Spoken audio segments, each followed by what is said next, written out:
आज बात करते हैं उस टॉपिक पर जिस पर कोई बात नहीं करना चाहता। औरत। औरत जिसे स्त्री, महिला, नारी, गृहिणी, गृहलक्ष्मी और भी कई नामों से पुकारा जाता है।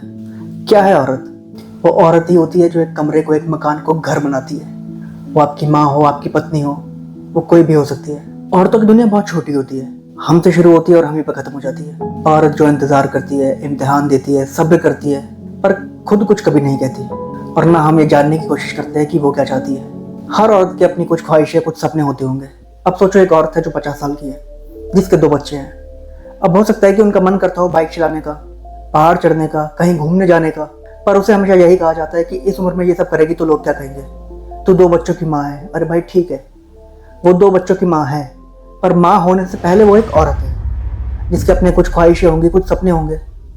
वो ही हमेशा समाज की चिंता क्यों करे? कुछ लोग कहते हैं कि ज़माना बदल गया है, पर हकीकत तो यह है कि औरत के लिए ज़माना कभी नहीं बदलता। क्योंकि अगर ऐसा होता तो जब एक लड़का 4 लड़कियों के बीच खड़े होकर सिगरेट पी सकता है, तो फिर एक लड़की 4 लड़कों के बीच खड़े होकर सिगरेट क्यों नहीं पी सकती? पीने वाली पीती है, पर उन्हें गलत कहा जाता है। एक लड़का रात को 2 बजे अकेले बेफिक्र बाहर निकल सकता है, पर एक लड़की रात को 2 बजे अकेले बेफिक्र होकर घर से बाहर नहीं निकल सकती। जो काम करना लड़के के लिए सही है, वही काम करना लड़की के लिए गलत कैसे हो सकता है? क्योंकि लड़की को हमेशा गलत ही कहा जाता है। लड़की जब छोटी होती है तो उसका पिता उसे सिखाता है, ये मत कर, वो मत कर, शादी करके दूसरे घर जाएगी, ऐसे रहना है, वैसे रहना है। शादी के बाद उसका पति उसे सिखाता है, ऐसे मत करो, वैसे मत करो, यहाँ मत जाओ, वहाँ मत जाओ। और फिर कुछ साल बाद बच्चे हो जाते हैं, फिर उनकी टोका टाकी। मेरी माँ ने कुछ लाइन्स लिखी थी कि पहले पिता के घर में, फिर पति के घर में, और फिर पुत्र के घर में अपना घर ढूंढती है औरत। खाना बदोश होती है औरत। बल्कि कुछ लोग तो ये भी कहते हैं कि औरत अशुद्ध होती है। अब अगर औरत अशुद्ध होती है तो फिर अशुद्ध शरीर से निकला हुआ पुरुष शुद्ध कैसे हुआ? वो भी तो अशुद्ध हुआ। और हमारी देवियाँ जिनकी हम पूजा करते हैं, वो भी तो औरत है। और शुद्ध अशुद्ध कौन डिसाइड करता है? आप गूगल पर जाकर सर्च करो और देखो, आपको कितने ही मंदिर ऐसे मिल जाएंगे जहाँ औरतों का जाना मना है। ऐसा कौन सा ईश्वर है जो अपने बनाए हुए एक इंसान को तो अपने पास आने देता है, पर एक इंसान को आना वर्जित है? Just because she is a lady, क्योंकि वो एक औरत है। सबकी अपनी विचारधारणा होती है, सबकी अपनी सोच होती है, समझ होती है, अपना एक नज़रिया होता है। कन्यादान, मेरी नज़र में ये शब्द ही गलत है। शादी के वक्त क्यों कहा जाता है कि कन्यादान होगा? कन्या कोई संपत्ति नहीं है जिसका दान कर दिया जाए, वो तो हमारा ही एक हिस्सा होती है। दान संपत्ति का किया जाता है, अपने हिस्से का नहीं किया जाता। किसने बनाया ये शब्द कन्यादान? और एक बात, अब तो ये हिंदुस्तान में कम हो गया है, पर पहले ये बहुत था कि सबको बेटों की चाह ज़्यादा थी, बेटी किसी को नहीं चाहिए थी।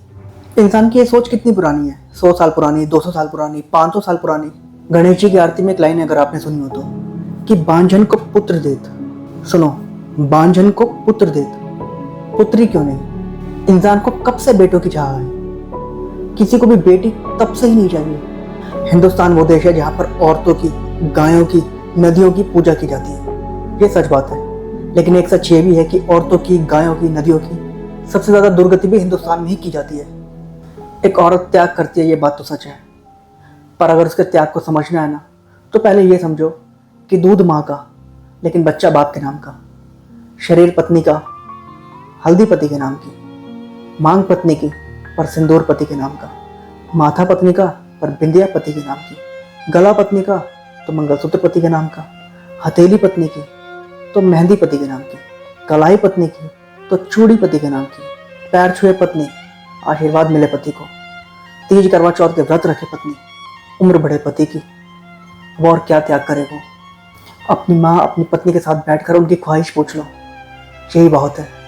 दीवारों पर अच्छी अच्छी बातें लिखने से औरतों को सम्मान नहीं होगा, उनको सम्मान देना होगा। Give some respect to women. किसी भी औरत को गलत बोलने से पहले अपनी माँ के बारे में सोचो। हम फिर मिलेंगे नए मुद्दे के साथ, किसी किस्से या कोई कहानी को लेकर। तब तक ले stay safe and be happy.